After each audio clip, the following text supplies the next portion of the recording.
역설의 신앙 시리즈 설교를 이어가고 있습니다. 그 네 번째 시간입니다. 오늘은 고난의 아름다움. 오늘 주신 본문의 말씀 가지고 무엇이 진짜 축복인가 라는 제목으로 할 말씀을 증거토록 하겠습니다. 고난의 아름다움. 솔직히 내 마음의 솔직한 감정과 마음은요, 실은 이런 말씀을 오늘 전하기도 너무너무 죄송스러울 정도로 전 국민이 모두가 너나 할 것 없이 큰 고통과 고난의 시간을 겪고 있어 안타까운 마음 금할 수가 없습니다. 하나님 우리를 향하신 뜻은 분명합니다. 여호와의 말씀이니라. 너희를 향한 나의 생각을 내가 아나니 평안이요 재앙이 아니니라. 너희에게 미래와 희망을 주는 것이니라. 아멘. 예레미야서 29장 11절의 말씀처럼 오늘도 저와 여러분에게 주시는 이 시간이 재앙이 아니요 여러분의 미래에 희망을 주시고자 하는 하나님의 시간인 줄 믿으시고, 오늘도 우리의 고난과 이 상처의 시간을 오늘도 멋지게 역전시켜 먼 날 추억거리와 또 간증거리로 만들어버리는 우리 사랑하는 성도들의 삶이 되기를 주님의 이름으로 축복합니다. 여러분, 말씀 그대로 고난의 유익과 아름다움은요, 고난은 우리에게 축복을 가져다주는 기회라는 거예요. 고난은 우리에게 진정한 축복, 진짜 축복을 우리에게 선물하는 시간인 줄 믿으시길 바랍니다. 말씀을 통해 또 신앙의 선배님들을 통해 하나님의 일하시는 스타일을 발견하게 됩니다. 그중 하나는 큰 여러분 교훈은 바로 고난을 통해 하나님께서는 사랑하는 이들을 축복과 성장으로 이끌어 가신다는 사실입니다. 성경 말씀을 통해 수많은 믿음의 선배들의 삶을 통해 우리가 깨닫는 큰 수학 중에 하나가 이거예요. 하나님은 언제나 우리의 고난, 우리의 슬픔, 우리의 좌절과 절망의 시간을 통해서 우리의 삶을 언제나 큰 축복과 성장과 번영으로 이끌어 가시는 분이라는 것, 오늘도 여러분 잊지 않고 이 고난의 시대를 살아갈 수 있기를 주의 이름으로 축복합니다. 욥기서 23장 10절의 그 유명한 말씀처럼 그러나 내가 가는 길을 그가 아시나니 그가 나를 단련하신 이후에는 내가 순금과 같이 될 것이다. 그가 나를 연단하신 이후에는 내가 반드시 순금처럼 정금처럼 더 멋지고 가치 있고 값진 인생을 살아갈 것이다. 이 믿음이 오늘 이 시대 아무리 당신의 삶을 옥죄는 아픔과 어려움과 고난이 있어도 이 말씀의 결론을 잊지 않고 살아가는 저와 여러분 되셔야 한다는 거예요. 출애굽 사건을 기억해 보시면 결국 하나님께는 출애굽이 뭐냐?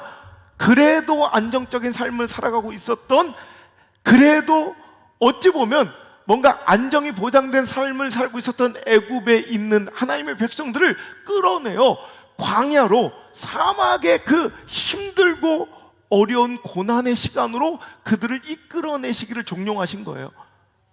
여러분, 하지만 여러분, 만약 그 광야의 아픔이 그냥 무의미하게 고난 그 자체가 목적이었다면 얼마나 허탈하고 견디기 어려운 시련의 시간이었겠어요.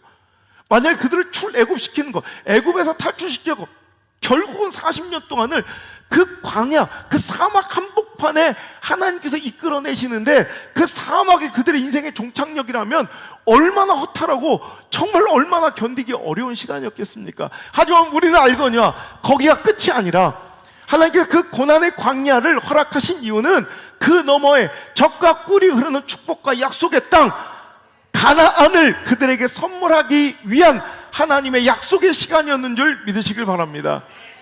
여러분, 그 고난의 광야가 우리 인생의 목적지가 아니라 그 광야를 우리가 반드시 지나가야 할 이유는 그 너머에 하나님께서 약속하시고 계획하신, 하나님께서 반드시 우리에게 선물하시려고 준비해 두신 가나안이 종착역이기 때문에 우린 광야를 견뎌야 되고 우린 광야를 지나가야 한다는 사실입니다. 그런데 여러분의 고난, 지금 겪고 있는 아픔은 왜 다르다고 생각하시냐는 거예요. 마침내 복을 주려 하심이었느니라. 이 말씀의 약속과 결론은 저와 여러분의 삶에도 전혀 다르지 않을 줄 믿습니다.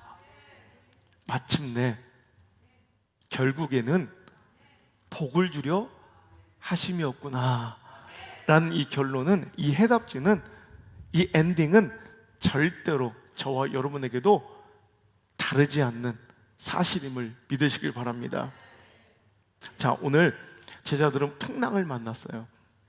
거친 바람과 파도 때문에 그들은 정말 죽을 것 같은 공포와 고난, 정말 두려움과 불안을, 근심을 우리처럼 지금 겪고 있다는 거예요. 자, 그런데 오늘 제가 말씀드리고 싶은 것은, 오늘 이 풍랑이 그들에게 오는 사건 이전에 어떤 일이 있었는지를 우리가 함께 살펴보자 하는 거예요.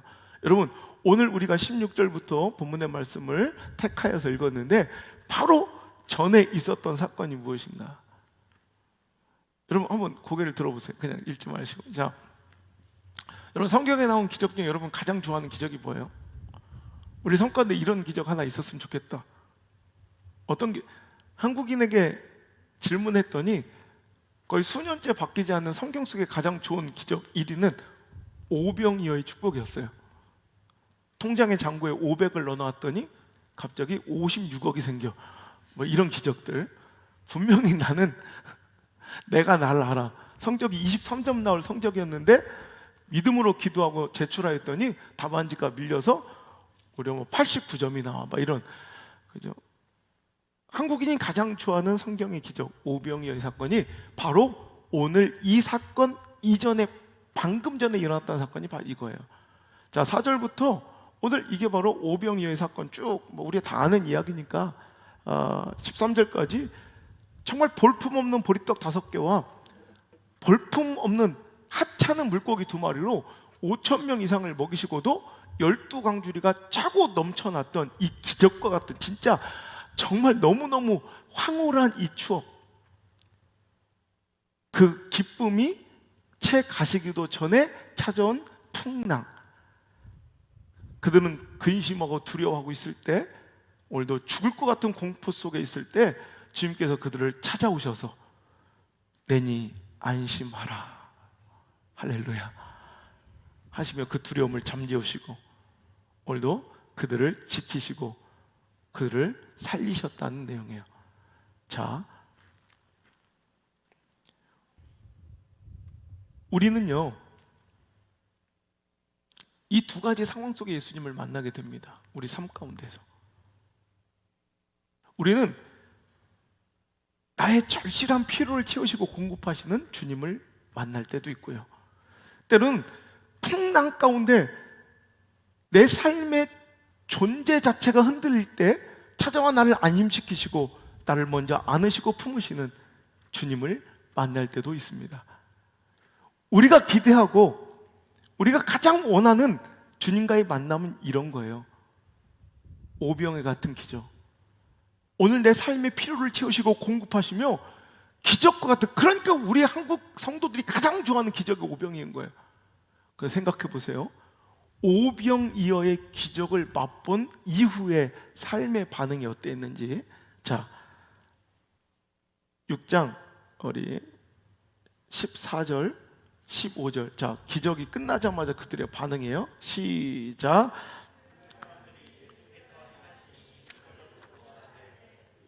참으로 세상에 오실 그 선지자라 하더라. 그러므로 예수께서 그들이 와서 자기를 삼으려는 줄 아시고 다시 혼자 산으로 떠나가시니라. 아멘. 자, 보세요. 배고프죠. 너무 힘들고 어려운, 어디 떡을 살 곳도 없는데 너무나도 많은 사람들이 굶주리고 있어요. 우리 삶에 이런 굶주림에 빵이 필요할 때가 있어요. 물질이 필요할 때가 있어요. 정말 기적처럼 하나님께서 막 나한테 이렇게 공급하실 은혜가 간절할 때 있어요. 그때 하나님께서는 보란 듯이 오병이어를 통해 2마리의 물고기와 떡 5덩이 같은 초라한 내 삶을 뒤집어 풍족함으로 바꿔놓으신 예수님을 만났더니 그 다음에 사람들과 제자들의 반응은 무엇이었냐면, 이제 내 삶 가운데 이런 필요와 내가 원하는 가치를 늘 공급하시고 채우실, 내 필요와 욕망을 이루어 주실 임금으로 예수님을 필요로 했다는 거예요. 이해되십니까? 오병이어의 기적을 우리는 항상 바라고 오병이어의 은혜를 구하며 예배의 자리에 나오지만, 그 결과는 분명한 것은 이제 예수님을 그들은 주님으로, 예수 그리스도로 알지 못하고 말로는 선지자라 하며 성경 말씀을 들먹거리나 실제로는 자기의 필요와 자기 안에 그 욕망을 채워주실 분으로 그를 붙잡으려, 그를 만나려 했다는 거예요. 그러자 예수님께서는 그 의도를 아시고 그들을 떠나 오늘도 혼자 산으로 그냥 도망쳐 버릴 정도로, 여러분, 그들의 의도는 분명했어요. 자기 민족적 감정, 자기의 오늘날의 필요를 채워줄 예수님을 필요로 한 거예요.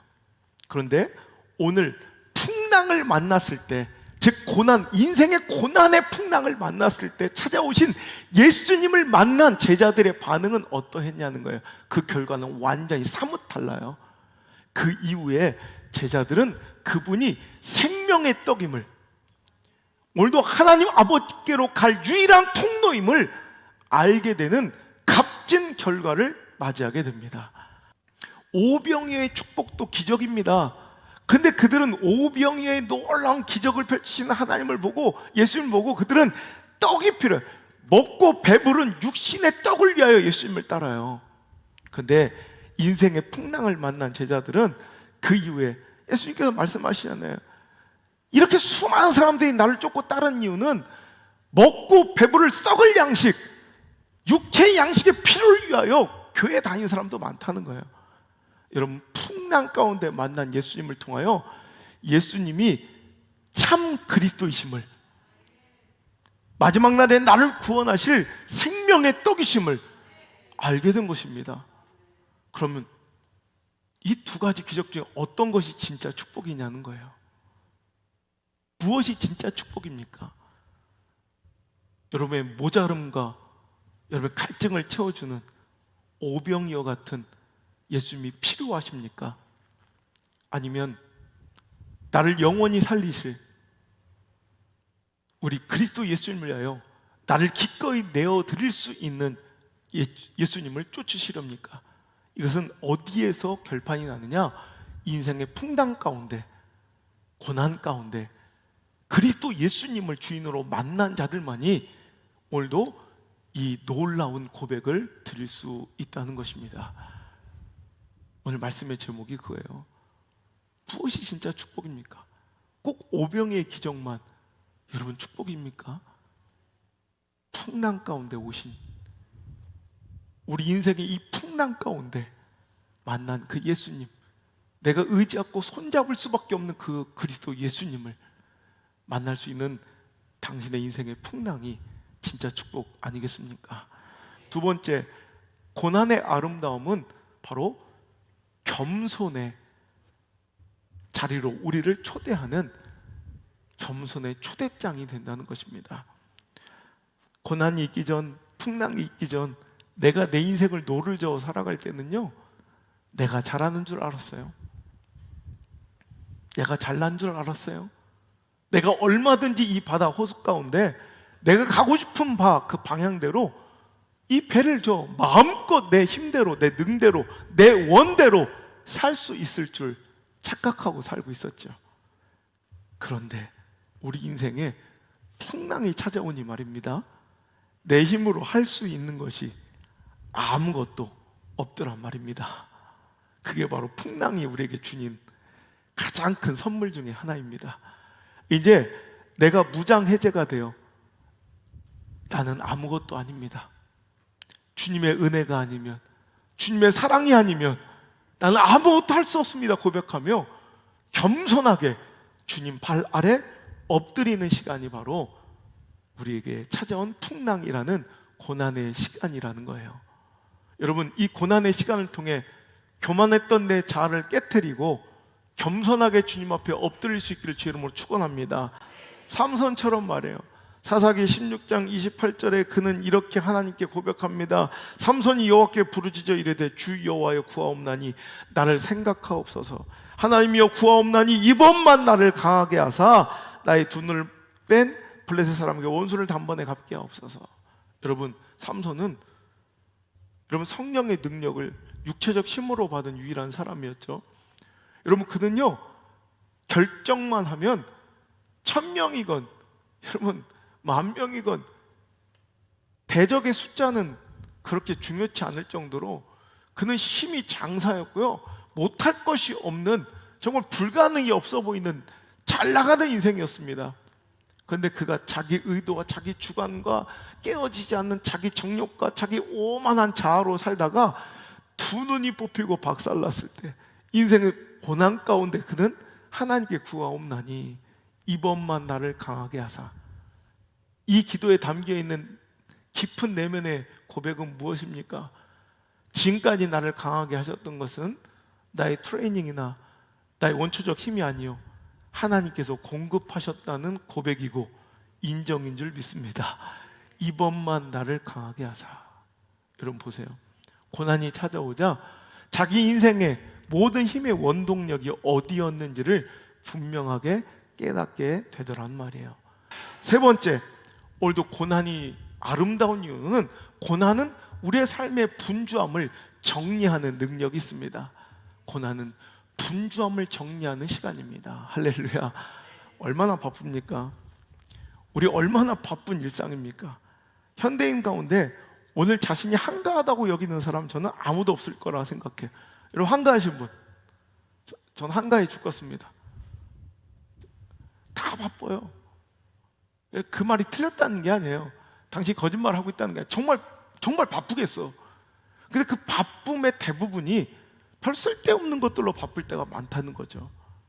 여러분, 제자들이요 바로 이전에 오병이어의 사건까지는 계속해서 사람들이 몰려오고 예수님 지켜야죠, 가드라인 쳐야 되죠, 또 몰려오는 사람들의 이야기 들어서 선별할 거 선별해서 예수님한테 데려가야죠, 막 그 관리하느라고 엄청나게 분주하고 그 사람들의 필요와 욕망을 막 다 들어요. 얼마나 분주한 사역이었겠어요.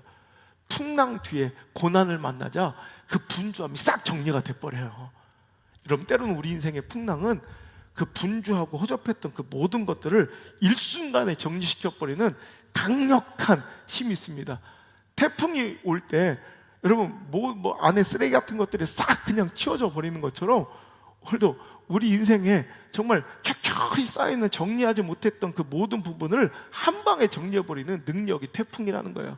우리 삶에 고난의 태풍이 왔을 때 지금껏 자꾸 쌓아두고 있었던 정리하지 못했던 분주했던 사고와 관계와 생각들 싹 다 정리해버리고 단순하게 그때 예수님만 바라보는 거예요. 그냥 예수님만 붙들어야 사는 거예요. 이 시간은. 여러분 욥도 보세요. 그 엄청난 축복 때문에 그 재산 관리하고, 여러분 또 그 친구들 보세요. 고난 중에 만나봐야 그 친구가 진짜인지 아닌지 다 알아. 와서 자기가 친구로 생각했던 것들이 막 자기를 아픈 거 상처 주면서 그때 내린 결론은 뭐냐? 하나님밖에 없구나. 하나님께만 집중하고 붙들게 되잖아요. 여러분 우리 인생이 그렇다니까. 고난의 풍랑이 와봐야 여러분 진짜 가치 있는 것들을 딱 분주함을 정리하고 남는 시간에 깊이 있게 사고하고 깊이 있게 자기를 성찰하고 자기 주변을 돌아보고 정말 소중한 것들을 붙잡게 되는 그 귀한 시간이 바로 고난의 풍랑이에요. 정리할 수 있는 시간. 여러분 좀 더 정리해버리고 단순하게. 여러분 옛날에는 생각할 거, 따져야 될 거, 계산해야 될 것들이 너무 많았어요. 근데 이렇게 코로나 같은 풍랑에 싹 불어보니까 진짜 우리가 붙잡아야 될 거. 여러분 교회 지금 얼마나 바빴어요. 교회가요 대형화되고 조직화될수록 그 교회를 경영해야 되니까 얼마나 많은 복잡한 일들과 부서들과 시스템들이 생겨서 마치 대형 교회들 가보면 무슨 대기업 같았어요. 지금 단순해지는 거예요. 교회가 명확해지는 거예요. 아주 명료해지는 거예요. 신앙이 뭐 붙들어야 되는지, 무엇에 목숨 걸어야 되는지, 무엇 바라봐야 되는지 분명해지셨죠? 풍랑 끝나고도 그것만 바라보고, 여러분 그것만 붙들고 그것만 꿈꾸고 그분만 우리가 꼭 붙들고 살아갈 수 있는 사랑 우리 성도들 되길 주여 여러분 축복합니다. 마지막으로 이 고난의 아름다움은 바로 고난을 통해 우리는 갈등을 해소하고 하나 될 수 있는 하나됨의 기회와 통로를 얻게 된다는 사실입니다. 고난은 하나됨의 기회를 우리에게 제공하는 통로인 줄, 기회인 줄 믿으시길 바랍니다. 여러분, 막 싸우던 두 형제가 있어요. 형 동생이 막 주먹질하고 싸우다가도 갑자기 만난 동네 형이 그들을 괴롭히고 그들의 돈을 뺏으려고 해요. 전문용어로 삥 뜯는다 그래요. 삥. 그러면 방금 전까지 막 욕을 하며 막 죽일 것 같이 싸웠던 형제들이 갑자기 크로스! 그리고 형과 대적해서 그 동네 형을 무찌르고 도망치잖아요. 이거예요. 공공의 적이 우리에게 발생하고 힘든 위기가 우리 가운데 찾아오면 얼마 전까지 갈등하고 분열했던 것 모든 것이 싹 다 정리되고 오히려 여러분 하나 돼요. 갈등이 풀어져요. 여러분 분열이 해소돼요. 이게 바로 고난의 축복이에요. 여러분 고난 가운데 정말 돈독해지는 가정들이 많아요. 옛날에 굉장히 힘들고 어렵고 갈등했던 가정들이 엄청난 위기의 시간을 함께 겪고 이겨내면서 정말 돈독해진 가정들 많아요. 우리 한국교회가 우리 공교의 의식을 좀 회복해서 코로나19라는 공통의 아픔과 고난 통해 서로를 힐난하고 혐오하고 삿대질하고 조롱하고 비판하고 정죄하는 것이 아니라 공교의 의식을 가지고 우리 가족처럼 하나 되는, 교단을 초월하고 정치적 성향을 초월하고 지역적 정서를 초월하는 개교의 의식을 뛰어넘는 멋진 의식의 구조의 변화가 일어나길 하나님께서 기대하고 바라고 있지는 않을까요? 이 찢어져 있는 갈등과 분열을 좀 종식하고 우리 하나 되는 축복을 누릴 수 있기를 바랍니다. 예수님께서 우리가 참 걱정스러우셨나 봐요. 이제 이 땅에서 공생의 사역을 마치시며 하나님께로 가시며 드렸던 마지막 기도가 있어요. 요한복음 17장 11절의 말씀을 읽고 끝내겠습니다. 시작. 나는 세상에 더 있지 아니하오나 그들은 세상에 있사옵고 나는 아버지께로 가옵나니 거룩하신 아버지여 내게 주신 아버지의 이름으로 그들을 보존하사 우리와 같이 그들도 하나가 되게 하옵소서. 아멘. 예수님은 아신 거죠? 이 시대와 삶이 녹록지 않을 것을 말입니다. 이런 찰떡꾸러기 같은 우리들 이 땅에 남겨두고 가시며 얼마나 가슴이 아프고 애리셨겠습니까? 나는 하나님께로 가고 나는 아버지께로 가오나 그들은 이곳에 있어야 하오니, 저 불쌍한 이것들은 이곳에 있어야 하오니 그들을 제발 아버지 이름을 보존해 주시고 우리와 같이, 여기서 말하는 우리는 누구예요? 예수님과 하나님을 말하는 거예요. 예수님과 하나님의 뜻이 온전히 하나였던 것처럼 그들도 하나가 되게 하옵소서. 이 풍파가 많은 고난의 나그네 같은 삶을 살 우리들에게 남기신 하나님, 예수님의 마지막 기도가 저들도 예수님 하나님이 하나이신 것처럼 하나 되게 하옵소서였다면 이 고난의 나그네 같은 이 땅을 이겨낼 힘이 하나됨에서 나온다는 분명한 말씀일 것 같습니다. 우리 함께 기도합시다. 하나님, 우리가 하나 되게 하옵소서. 우리 민족이 하나 되게 하옵소서. 우리 한국교회가 하나 되게 하옵소서. 우리 교회가 하나 되게 하옵소서. 그래서 이 고난의 풍파를 잘 이기고 승리하게 하옵소서.